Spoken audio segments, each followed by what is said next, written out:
control. This is a remote control. I think it's a forward, reverse, and then left, right.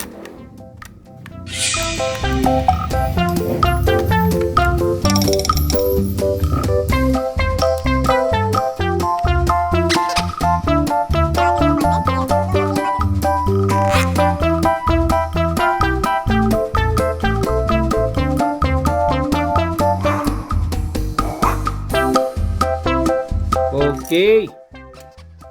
The trigger. Oh, that is the battery terminal.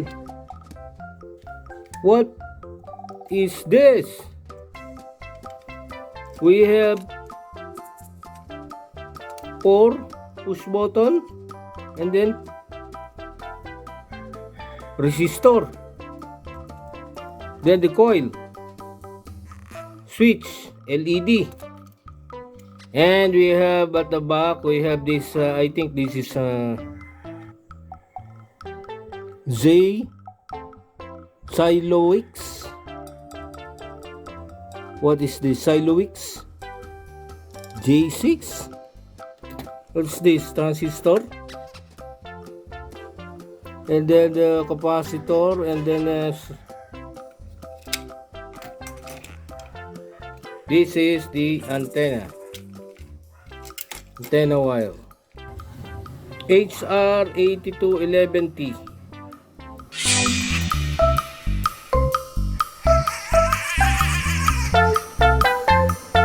Let us now examine the signal of the transmitter using this oscilloscope.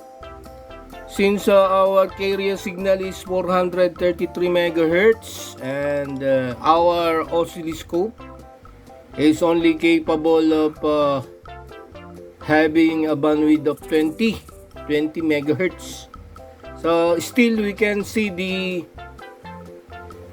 the nature or the looks of the waveform or the signal emitted by this transmitter. Let us press the button 1.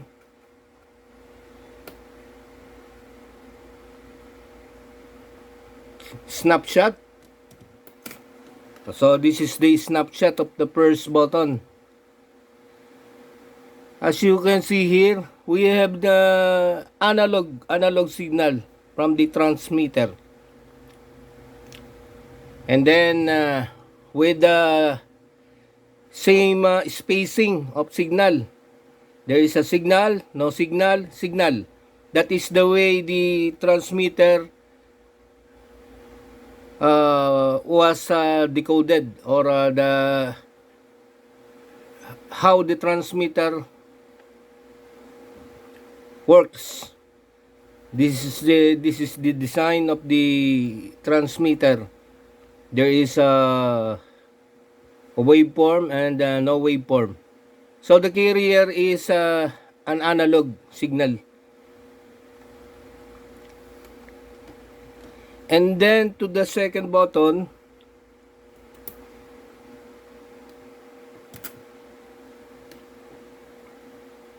almost the same.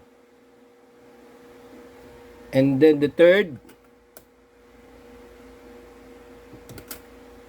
So the third button, it is different because there is a small signal and a big signal. The carrier is has been modulated with a differently, or different modulation used in this third button. Short signal, a long, large signal. Then for the fourth,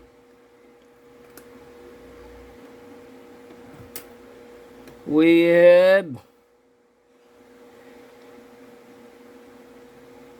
almost the same.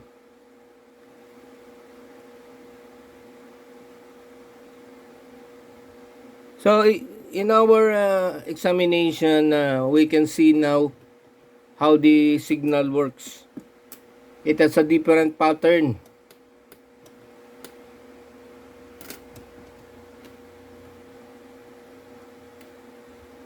on off.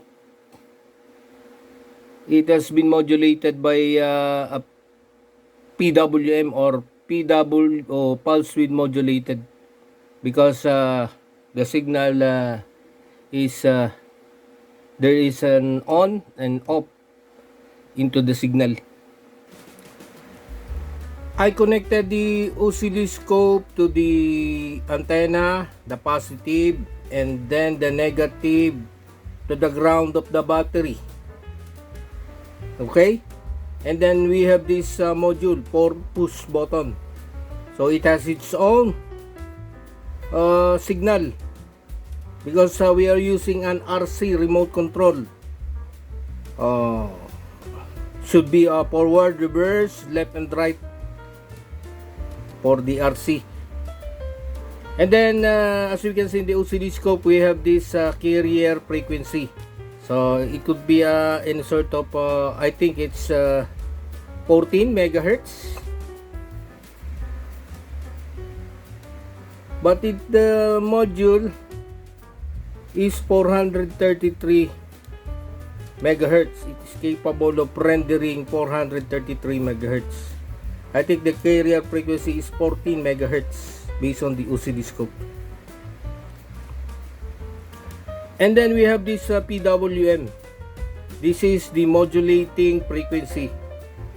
What is the use of modulating frequency, or some sort of a modulation process?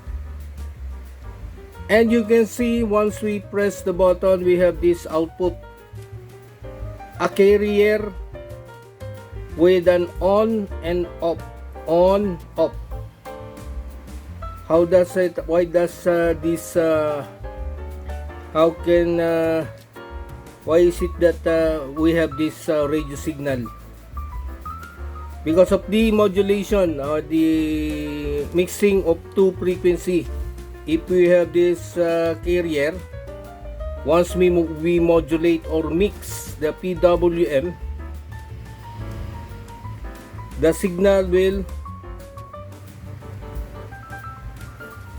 shape, or it will make the signal to look like this, because it follows the PWM on with the carrier, and then off, there's no carrier, and then on, off, on, off. It depends on what kind of button we are using. Sometimes we have a modulating signal of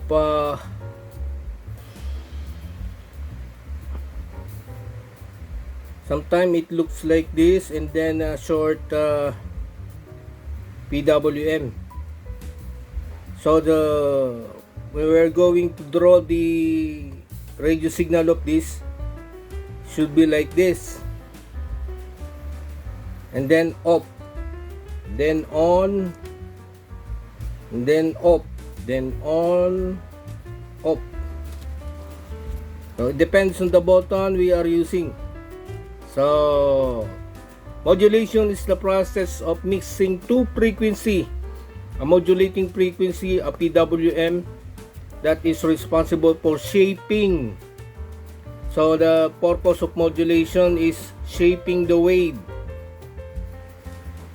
So in the original frequency, the signal is continuous carrier frequency, continuous signal, and then once we shape that with the PWM, it looks like this.